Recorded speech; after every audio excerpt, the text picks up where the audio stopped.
तुम्हारे खिलाफ हो जाए, हालात मुश्किल हो जाए और चीख चीख कर तुमसे कहे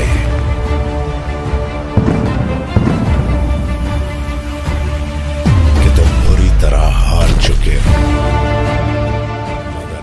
फर्स्ट माफिया वॉर की कहानी।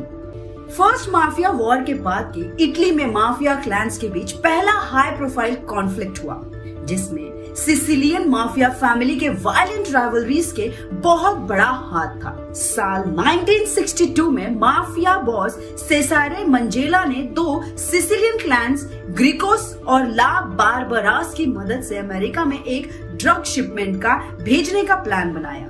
मंजेला ने हेरोइन को संभालने के लिए एक और बॉस, जिसका नाम था कैस्टेडोनियो डी पीसा, उसे हेरोइन के शिपमेंट्स की सारी जिम्मेदारी सौंप दी। जब शिपमेंट यूएस में पहुंचा तब अमेरिकी खरीदारों ने ये दावा किया कि कुछ हेरोइन गायब थी और डी पीसा को तय की हुई रकम से कम रकम दी गई। डी पीसा ने अमेरिकियों पर उन्हें धोखा देने का आरोप लगाया, जबकि ला बारबेरास ने डी पीसा पर लापता हीरोइन को गायब करने का आरोप लगाया।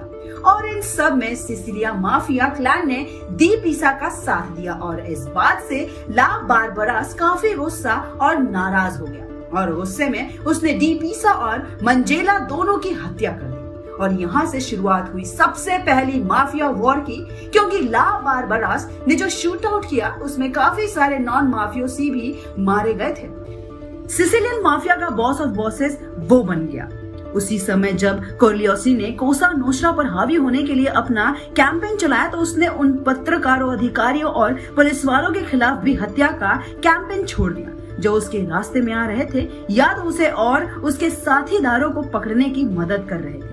पुलिस भी इन सभी गैंग वॉर्स को खत्म करना चाहती थी, लेकिन गवाह और नेता दोनों ही माफियाज के डर की वजह से उनकी मदद नहीं कर रहे थे और इस वजह से पुलिस ऑफिसर्स भी कुछ नहीं कर पा रहे थे।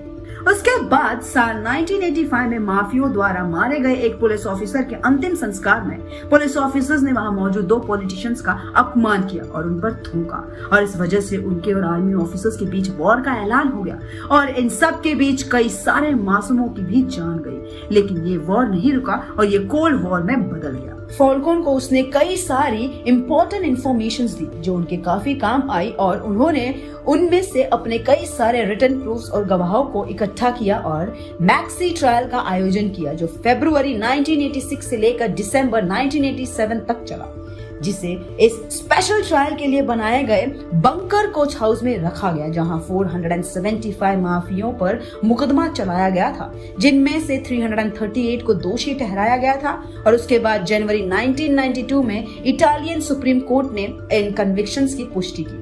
इस ट्रायल को सिसिलियन माफिया के खिलाफ अब तक का सबसे महत्वपूर्ण ट्रायल माना जाता है। यहाँ तक कि ये ट्रायल वर्ल्ड हिस्ट्री में आज तक का सबसे बड़ा ट्रायल था और इस ट्रायल के बाद सेकेंड माफिया वॉर भी रुक गई और माफियास का आतंक भी धीरे धीरे कम होता गया और उनका डाउनफॉल शुरू हो गया।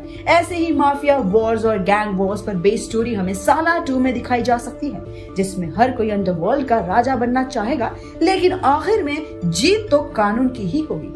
तो कैसा लगा आपको आज का video? Let us know in the comments.